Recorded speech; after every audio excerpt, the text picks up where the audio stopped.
Welcome to The Business That Pays with Adam Tolliver from Artisan Financial Strategies, where we mind the business that pays you. In this podcast, we empower successful families and business owners to make informed decisions about their finances through courageous conversations. Through his expertise as a practicing investment advisor representative with Eagle Strategies, LLC, a registered investment advisor, Adam teaches you how to create a wealth ecosystem by combining a practical technical framework with your personal, family, and community values. Join us for this journey where Adam normalizes sustainable wealth building and gives you the keys to make courageous, proactive financial decisions. Generational wealth does not just happen. It needs an understanding of money and finance and a social environment that nurtures the mindset to grow and sustain wealth. Adam Tolliver's guest studies generational wealth in Black communities. And Audia Robinson is the CEO and founder of DeSilvia Investments. She is also a Ph.D. candidate in community engagement. Her focus is on the intersection of finance, social impact, and community development. Adam, this sounds fascinating. Please tell us more about Audia.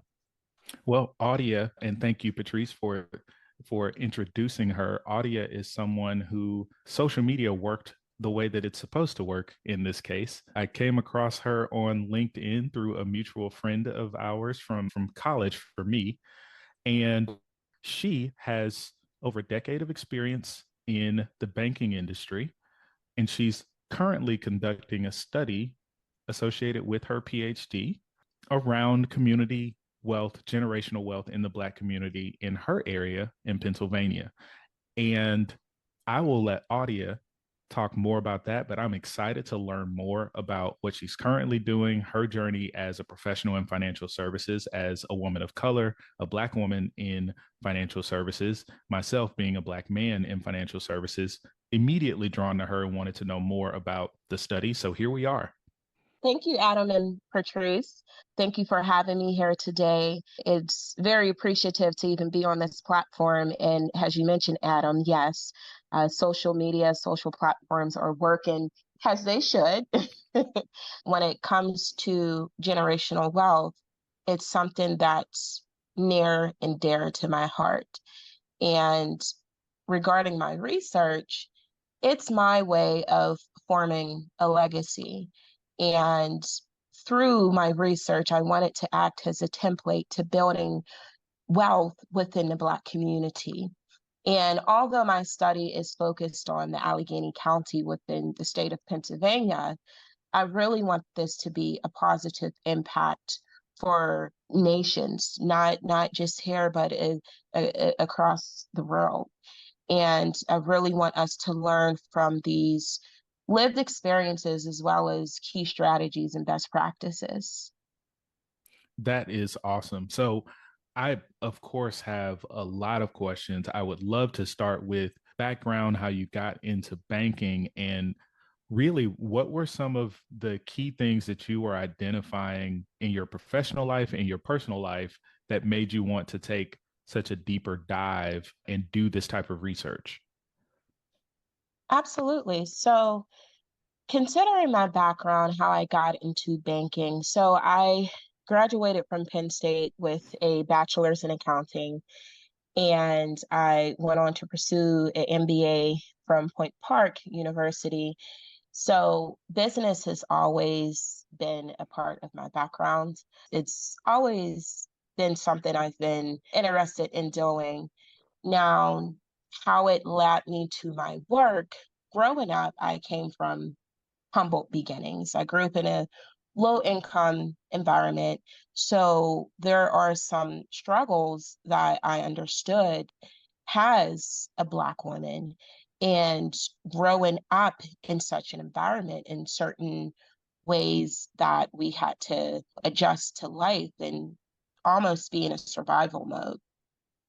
And that's stepping from that environment, then transitioning to college, from college, then transitioning into the corporate world has helped me to identify certain gaps that I had to step back and take a look at.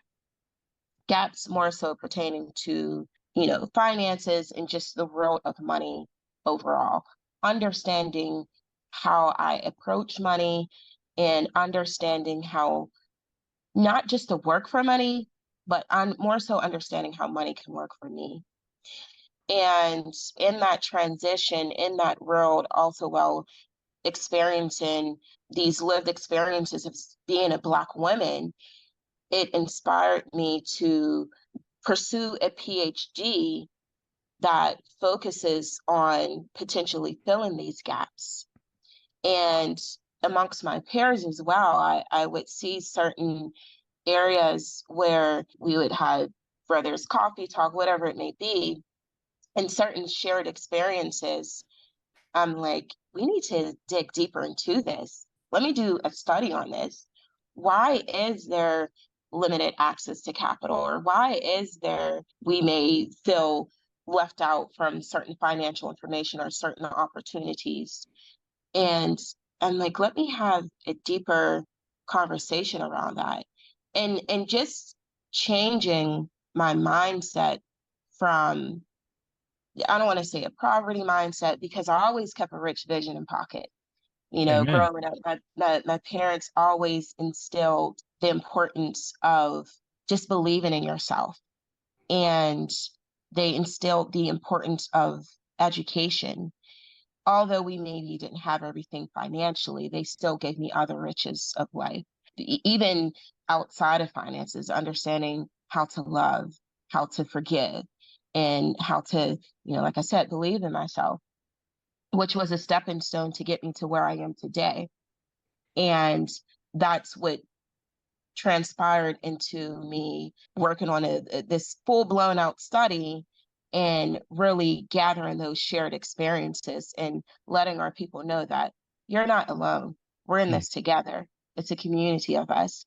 And these experiences, some of us have come from humble beginnings, some of us have not. But regardless, we still have the lived experience of being a Black person. I love it. I love it. And so I am really intrigued because the PhD that you're pursuing is in community engagement, and it's a focus on understanding the lived experiences of building and sustaining generational wealth among Black communities. I am excited by that because the idea of approaching this from a community engagement standpoint really, to me, translates into how do I take this information that I've gleaned from my personal and professional experience and adapt it in a way that makes it scalable for more people. Because a lot of the kind of barriers and challenges that exist in creating generational wealth have to do with repeatable and sustainable processes and access to the practices and opportunities.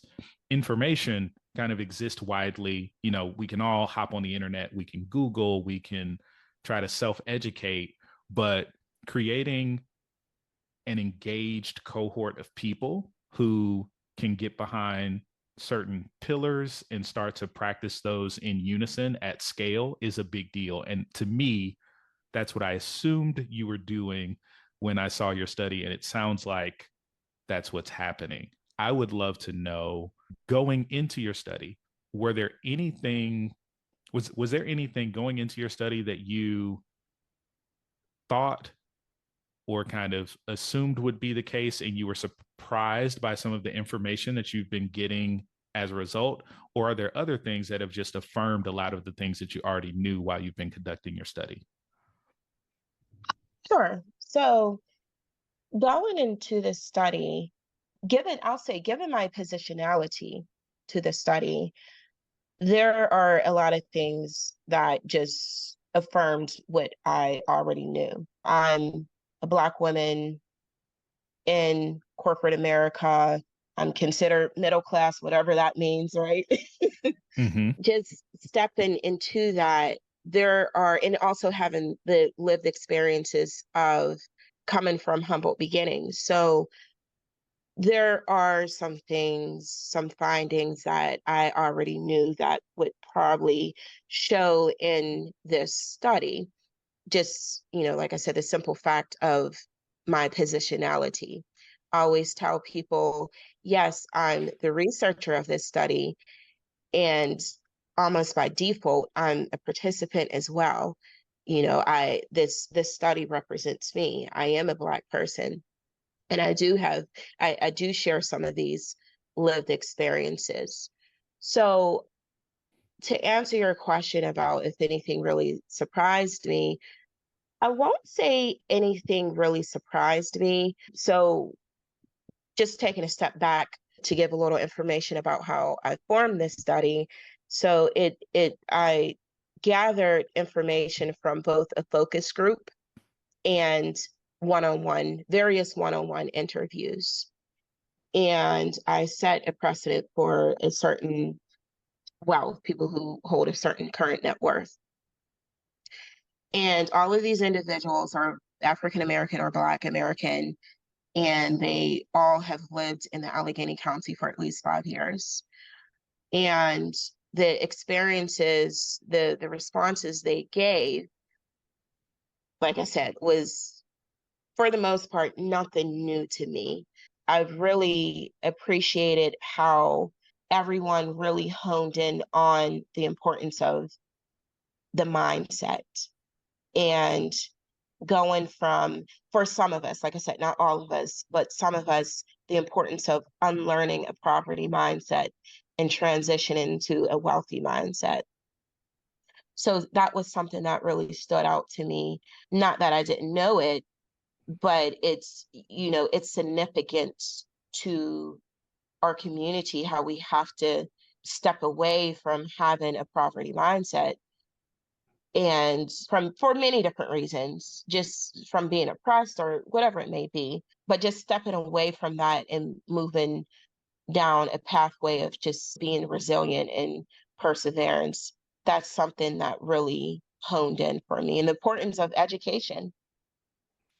Some of us, there was a mix where I've seen some individuals, they grew up and they may have come from a middle class family, and their families instill the importance of not just formal education, but financial education.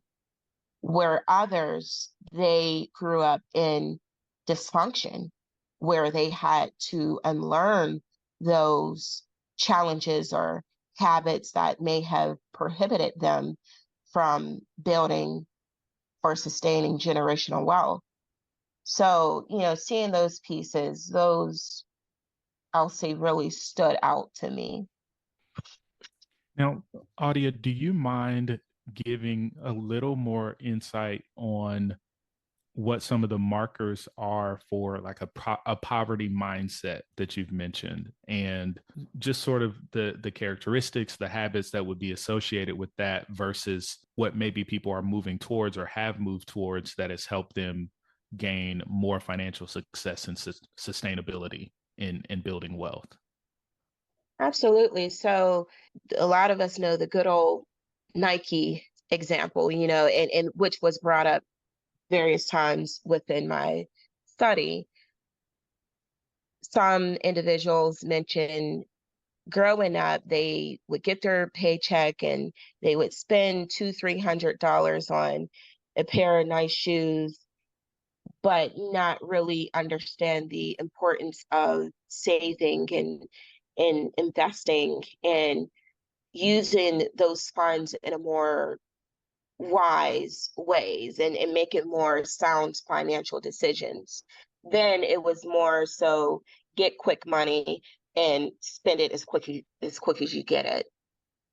So what some express they did to overcome those challenges were to just change. First of all, be aware of the situation that you're in, right?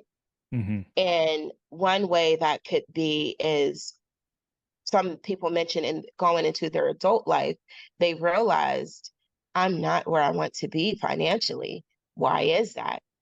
Or some may have come across mentorship, networking. I always tell people your network is your net worth. And that showed within my study how people who leaned in on their network it helped them transition into a new level of just understanding money in general. And I feel like outside of networking, mentorship opportunities, really educating themselves on, whether through books or podcasts, or others mentioned attending seminars, things of that nature. However they educated themselves on finances, they came to a realization that they needed to change their mindset. I And if find you're that going to do that, no, go ahead. mhm. And if you're going to do that, you can get an accountability partner, or also staying consistent, sticking to the plan. That has really helped a lot of them overcome certain barriers. And I will mention various individuals mentioned their faith in God, and how that has helped them overcome these certain traumas or certain mindsets that they inhibited from childhood. I find that to be really interesting. A lot of it sort of adheres to some of the themes that we talk about here on the podcast and also in our practice with our clients. A lot of the time, if you're a first generation earner, first generation generator of wealth, and your family doesn't necessarily have the experience, the lived experience of creating and building and protecting wealth, it is very difficult to do something that you have not had evidence of or an example of, have witnessed. And a lot of what you're describing is a key component for people to shift their mindset, was to seek out and obtain connection to people who have the same goal or have already been where they've been. So looking for mentorship, people who have already accomplished some of the things that they have, because a lot of times we're talking about changing a behavior, and changing behaviors in a sort of permanent way requires repeated and extended exposure to the benefits of that behavior to someone in your network. So I do find that really interesting.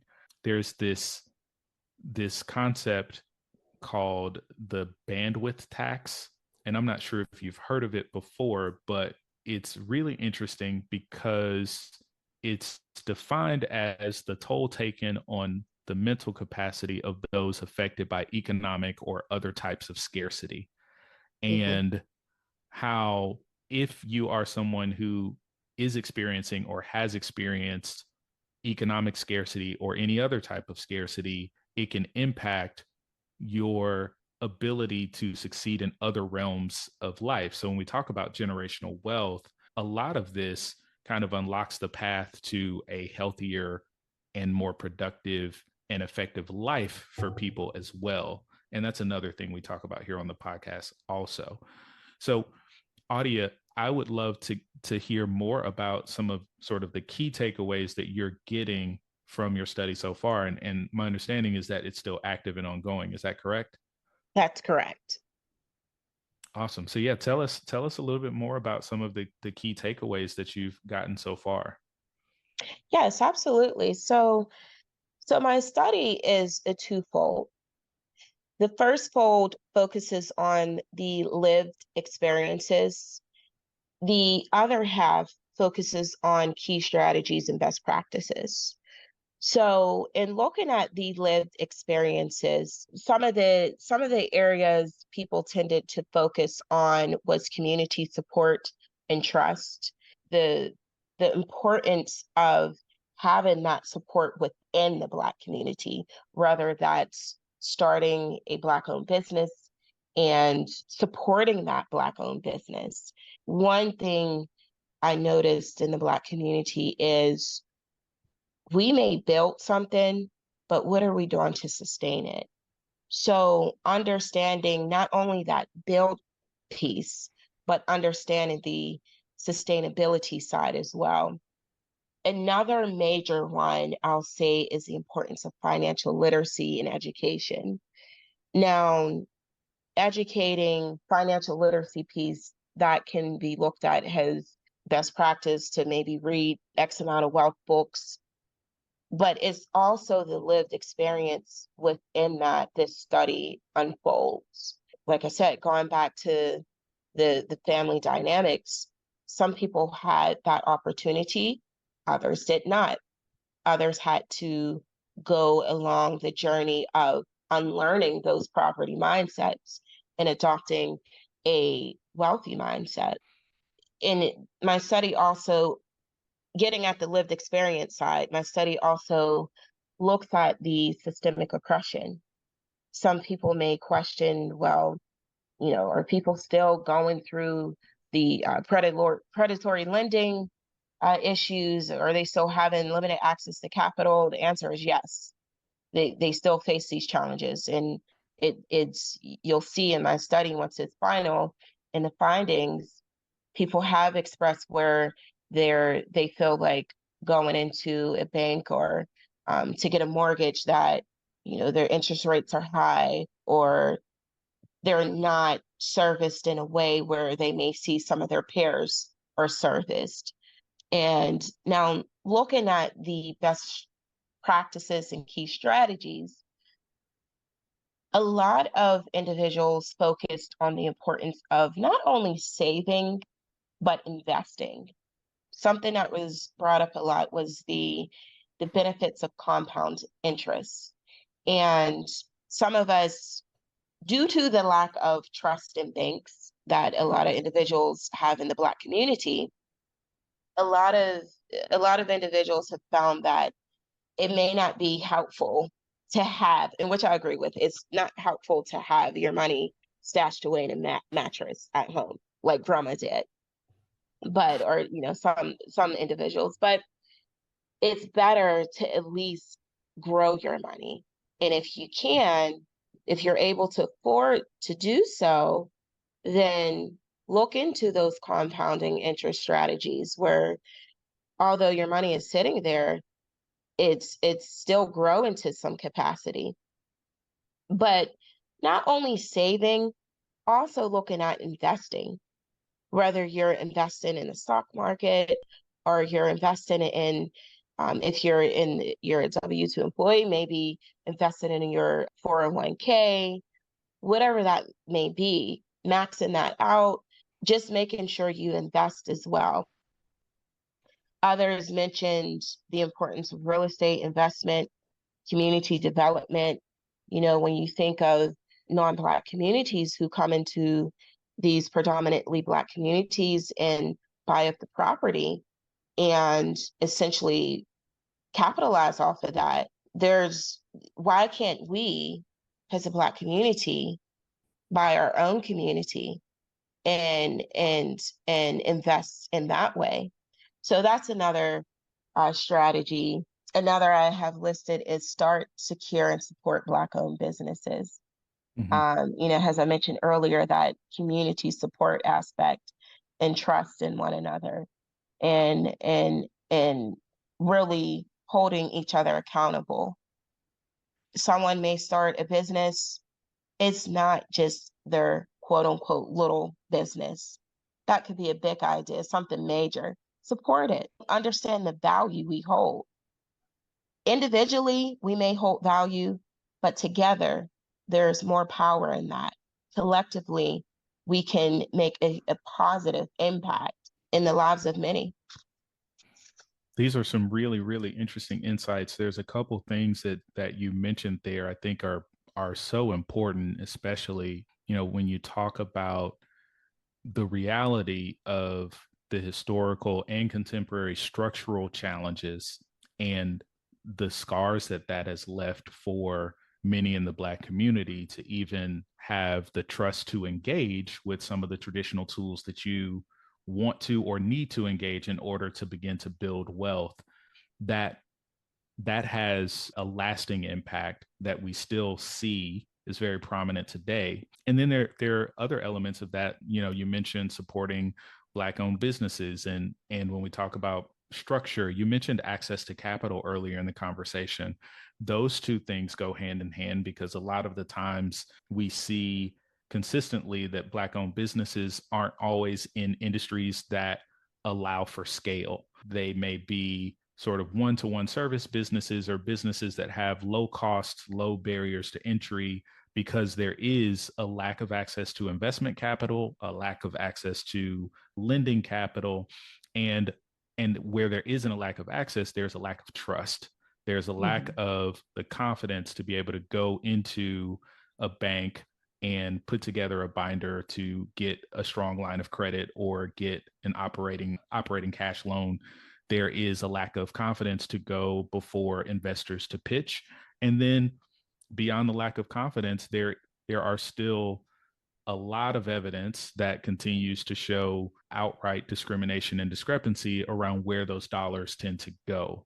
And so it sounds like you've been doing a really well-rounded capture of both the sort of internal behavioral gaps that need to be closed, but then also what are the structural barriers that have prevented a lot of people from taking that leap.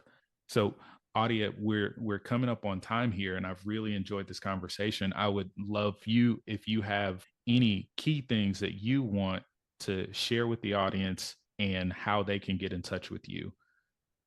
Absolutely. Like I said, thank you again for this opportunity. I am really, really appreciative of it. One thing that I would like to leave, a couple of things I would like to leave, key takeaways, is the importance of education, and not just formal education, but financial education. It's important that we educate ourselves in finances, and has I alluded to various times before, the importance of not so much working for money, but getting to a point where we can have money work for us. And not just this generation, but the generations to come. And also to the allies, showing support. If you're having some type of business function, support a Black-owned business. Yes, you can go to the larger retail stores, but maybe there's opportunity to utilize a Black-owned business. But those are, there's many things I can sit here and talk about, but those are a couple of things that I would like to leave you all with. And as far as contact, you can reach me on LinkedIn. My LinkedIn is just my name, Audia Robinson. And I would be happy to connect. I am looking forward to, doing many more speaking engagements around financial literacy. So, and also building generational wealth. So if you all want to connect and talk about that, I'm happy to do so. Awesome. Audia, thank you so much. I really appreciate you joining the Business That Pays. Thank you. I appreciate it. Now, Adam, before we leave, how can people reach you? You can reach me at workingwithadam.com. All right, listeners, follow this podcast for great new ideas like you heard today. Share with others and let Adam know what you're thinking. Thanks for being with us. Thank you for listening to Business That Pays. Click the subscribe button below to be notified when new episodes become available. The information covered and posted represents the views and opinions of the guest and does not necessarily represent the views or opinions of the Artisan Financial Strategies or Eagle Strategies, LLC, a registered investment advisor. The content has been made available for informational and educational purposes only. The content is not intended to be a substitute for professional investing advice. Always seek the advice of your financial advisor or other qualified financial professional provider with any questions you may have regarding your investment strategies.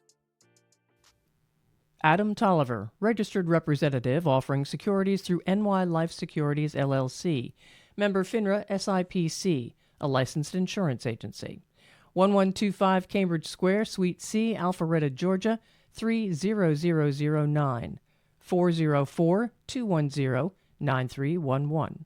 Financial advisor offering investment advisory services through Eagle Strategies, LLC, a registered investment advisor. NY Life Securities, LLC, and Eagle Strategies, LLC are New York Life companies. Artisan Financial Strategies, LLC, is not owned or operated by NY Life Securities, LLC, or its affiliates. Neither Artisan Financial Strategies, LLC, nor its advisors provide tax, legal, or accounting advice.